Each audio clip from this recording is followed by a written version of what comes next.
नमस्ते अहिले तपाईं हेर्दै हुनुहुन्छ ELX English Learning Hub Connectives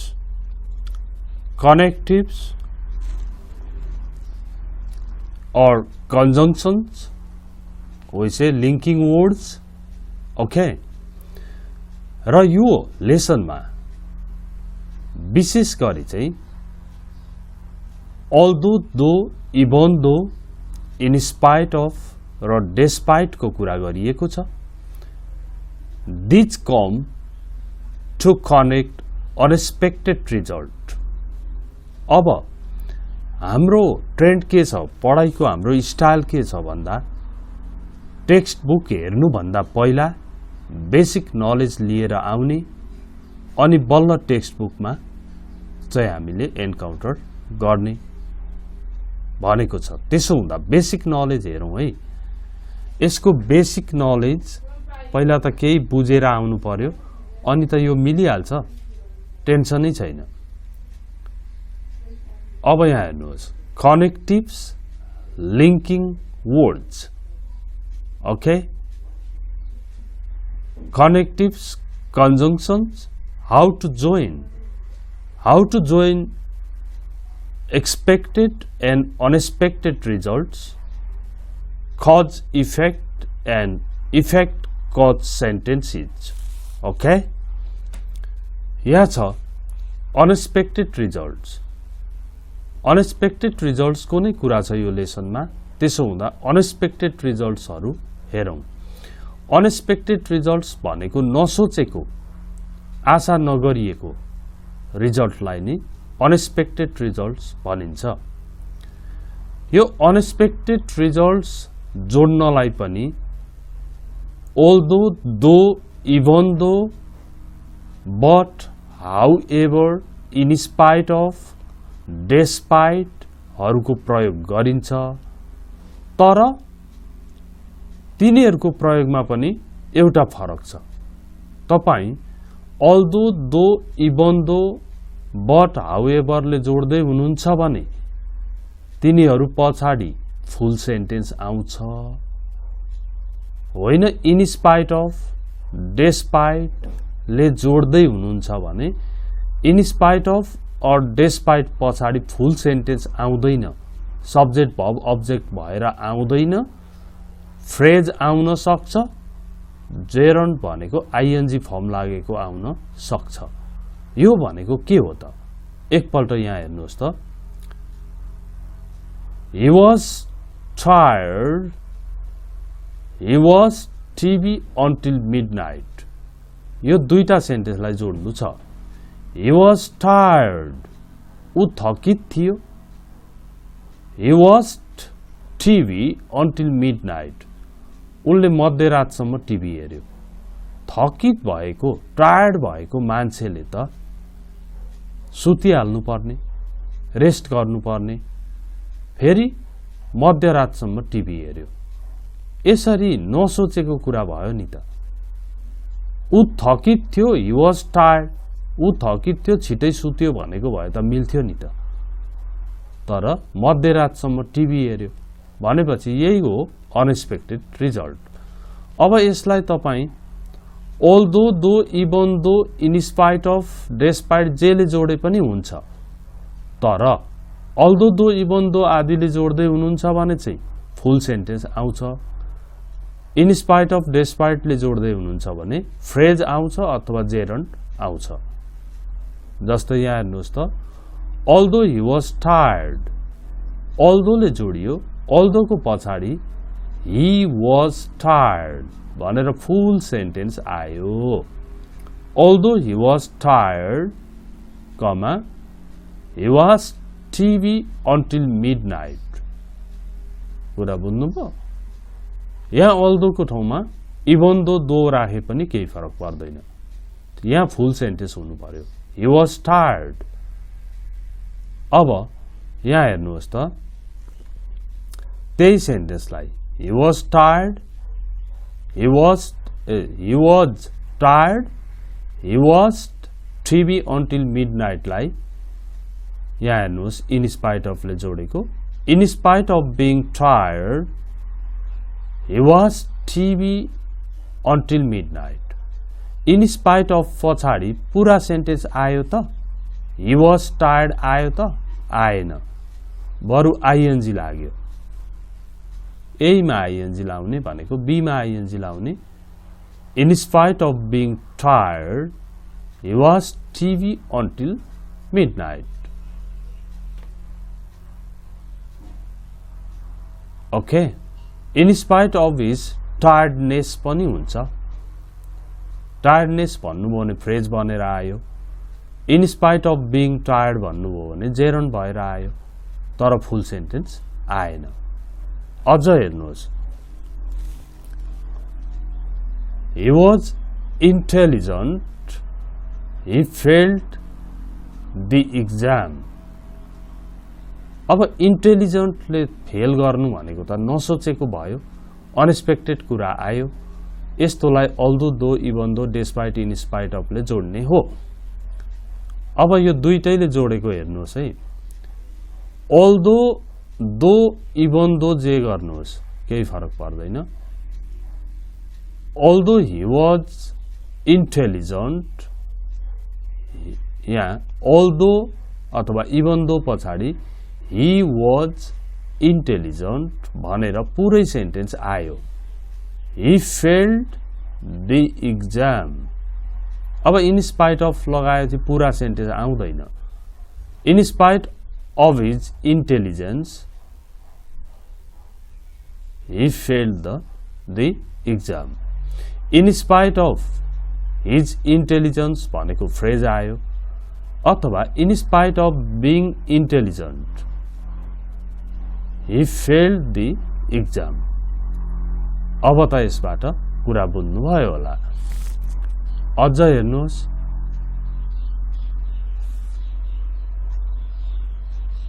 Samantha was tired she watched TV until well after midnight. Samantha थकित थिइन् टायर्ड थिइन् उनले लगभग मध्यरात पछाडिसम्म टिभी हेरिन् भनेपछि यो नसोचेको भयो okay although despite in spite of but ले जोड भनेको छ अब तपाईले यहाँ हेर्नुहोस् Samantha was tired भनेपछि पुरा सेन्टेन्स छ यस्तो पुरा सेन्टेन्समा in spite of हरु आउँदैन के आउँछ बरु although आउन सक्छ although Samantha was tired she watched TV until well after midnight अब यहाँ हेर्नुहोस् being a great skier भनेको छ कमाको अगाडि यो फुल सेन्टेन्स होइन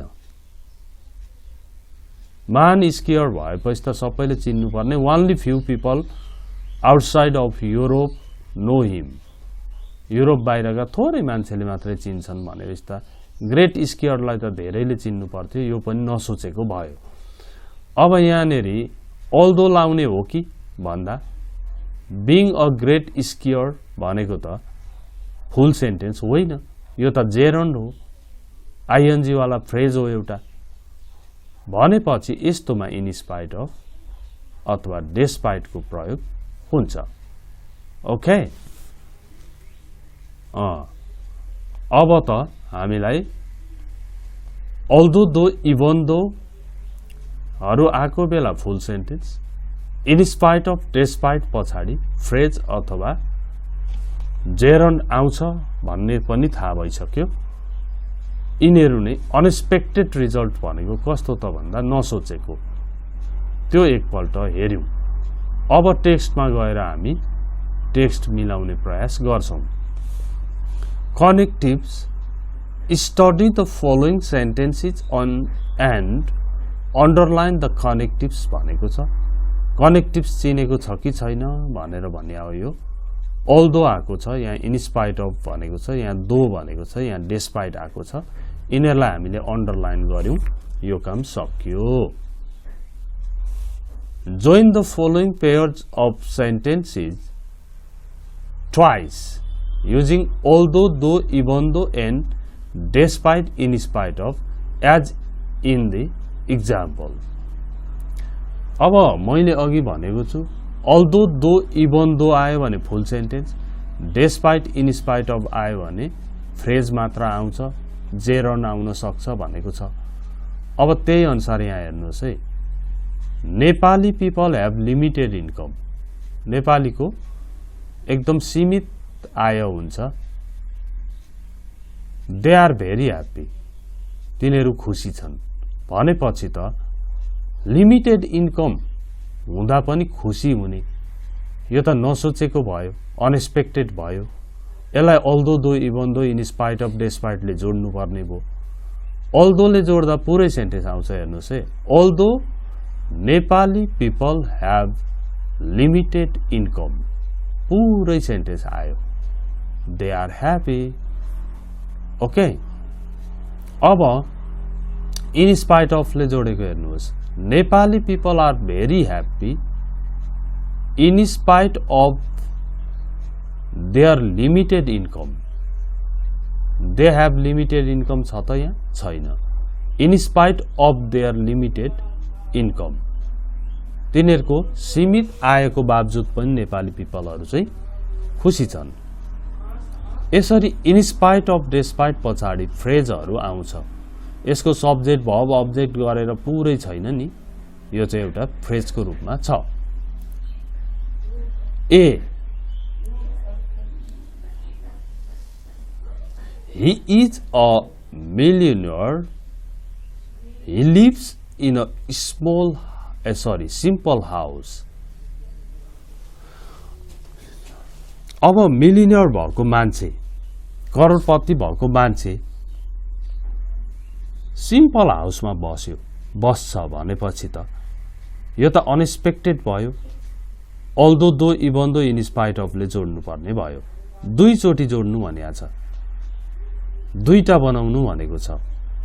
अब अल्दोले जोड्नु भयो, इभन दो अथवा दोले जोड्नु भयो भने यो पुरै सेन्टेन्स हुन्छ।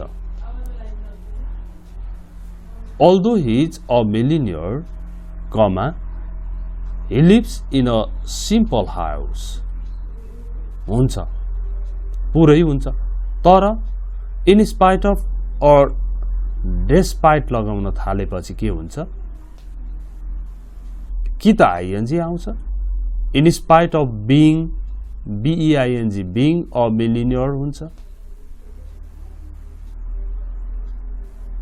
डेस्पाइट बिङ अ मिलियनियर हुन्छ, भएर पनि he lives in a simple house, कमा पछाडिको कुरा त छँदैछ। यसको मैले सबै गर्दिएको छु, यहाँ कुरा मात्र सुन्दै जानुहोस्।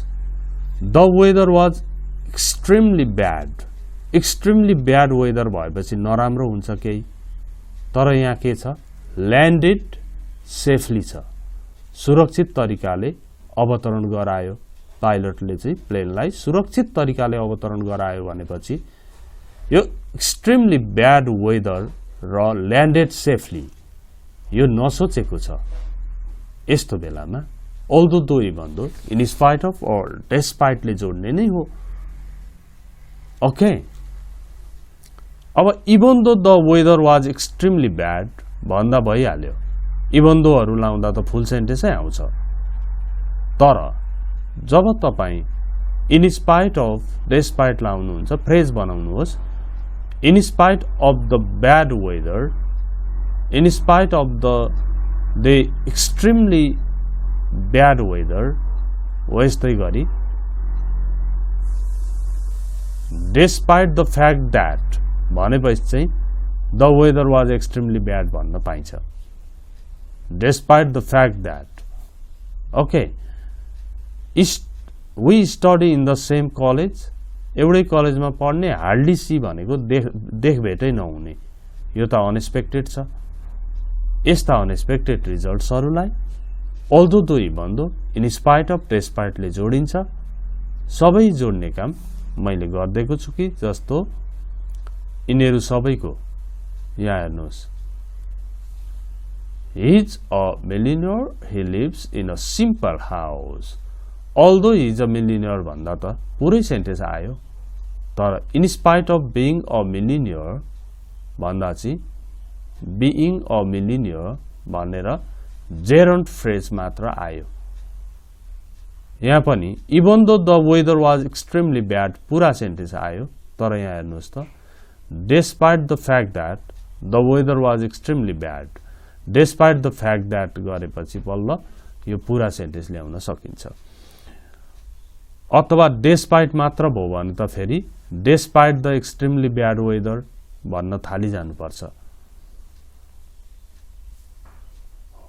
अब although we study in the same college we hardly see each other छ despite भन्ने बित्तिकै studying in the same college भनेर ing वाला gerund वाला आइहाल्यो despite यही स्टडीमा studying in the same college we hardly see each other भयो rained heavily छ enjoyed holiday छ heavily rain भएपछि त enjoy नहुनु पर्ने although it rained heavily यहाँ पुरै सेन्टेन्स छ in spite of the heavy rain भारी वर्षाको बावजुद पनि we enjoyed our holiday हेर्नु त in spite of पछाडी it rained heavily भनेर पुरा सेन्टेन्स छ त छैन in spite of the heavy rain छ अथवा in spite of raining heavily बनाइदिए पनि हुन्छ त्यो पनि एउटा gerund phrase हो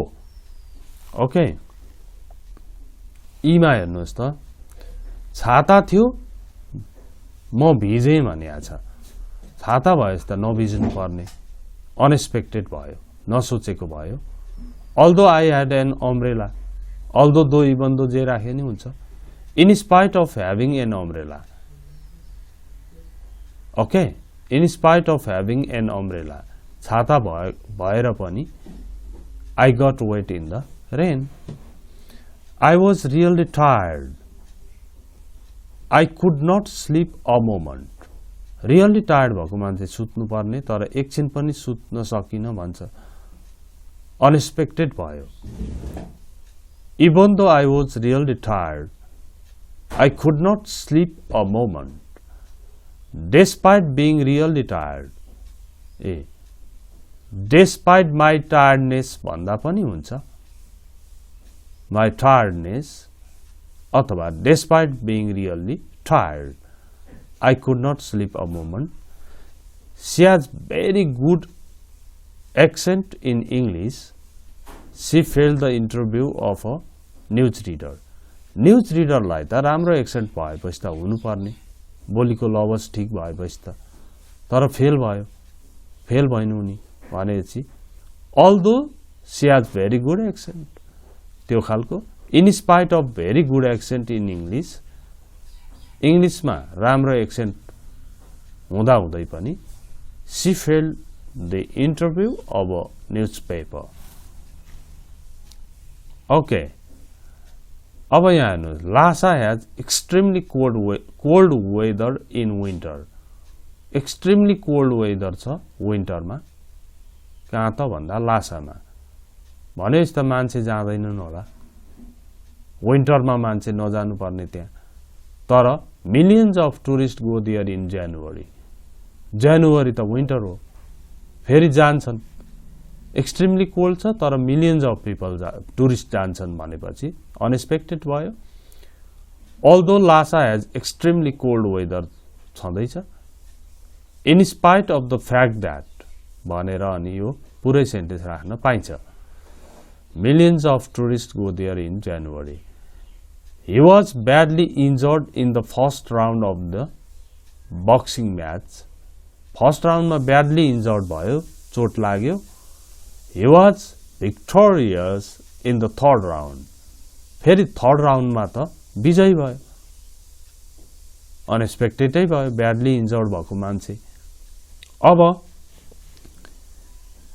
though he was badly injured भनेर सारेको छ केही छैन यसमा despite the fact that यो he को h स्मल बनाइदिनुहोस् he was badly injured in the first round of the boxing match he was victorious in the third round okay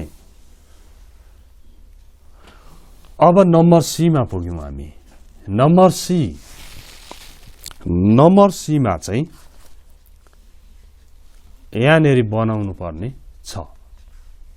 He passed the exam although he climbed the mountain in spite of her.